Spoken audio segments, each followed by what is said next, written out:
Hello, Emma. How you doing? Doing great, thanks. How are you? I'm good. Everyone, Good. welcome to the M&M show. Here we are. Yay. And we are representing a lot of our industry colleagues and organizations today. And for this episode, we are going to really focus on magnitude. And magnitude was part of our, how this show came about, as it came about at the start of the pandemic. And it helped us get through emotions and how we were feeling and navigating the waters. So we've spent some time the last month or so on energy and mindset. And this episode is going to focus on the magnitude. And today we are going to talk about something that is dear to our hearts, something that Emma and I have been involved with over the years, and we promote and we support, and that is women in tennis, women in everything, of course, but specifically in tennis. And last week was the USPTA World Conference. And one of the events was the Women's Happy Hour cocktail party. And Em and I both thought it was a wonderful, wonderful virtual event. There were probably about 130 people at this cocktail hour. And many different women got to speak or share what they were doing. So we want to give a shout out to a lot of those ladies, our friends who were involved, and we look up to and we support and do great things, not just for both tennis and women and for humanity, more or less, right? Yeah. So one of those, so Em and I might go back and forth here a little bit, but one of the first speakers was Stacey Alister, who is I believe her title, I could be wrong here, but she heads up the US Open.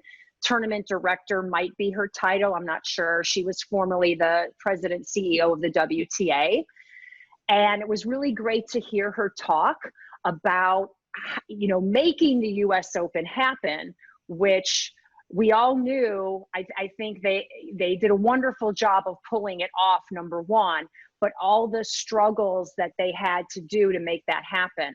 And one of my takeaways from what Stacey said, and maybe Emma, you remember this, was she said with all the various things that happened, whether it was, Osaka, representing Black Lives Matter, and then no play, and then Osaka withdrawing from injury. Then we had the Djokovic. There were a lot of random things that happened during that time period. And I think Stacey said, usually my head would explode with those circumstances. However, all we were concerned about was keeping the athletes safe.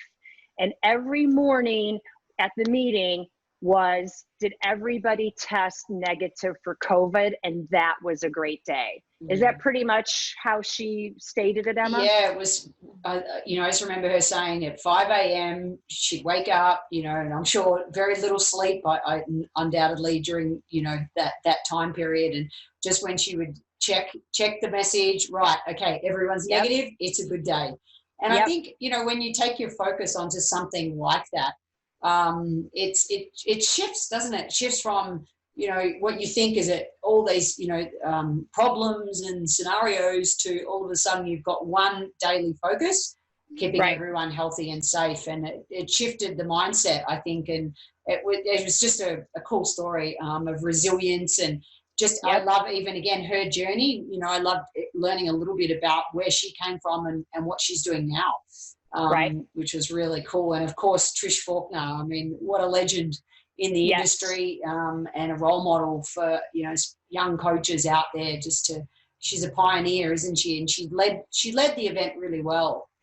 She did. She was our host for that particular virtual event, and she did an amazing job, so inclusive. And, she is also on her resume is so long and incredible, but currently she serves on the national board of the USPTA.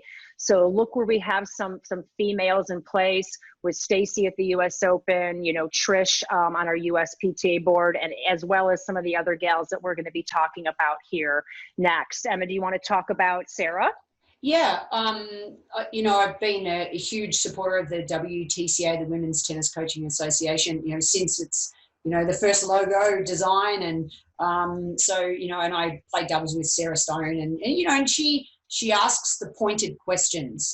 She's not afraid to challenge the status quo, and she's always talking about raising the bar and having female representation in all areas of our industry. And so, I loved the work that she's doing. Of course, their virtual tennis conference is November 5 to 8, and there's going to be a lot of brand new speakers. Fortunately, I'm emceeing a couple of those, so I'm really looking forward to that event. And Annie Miller, again, another pioneer and huge supporter of the WTCA.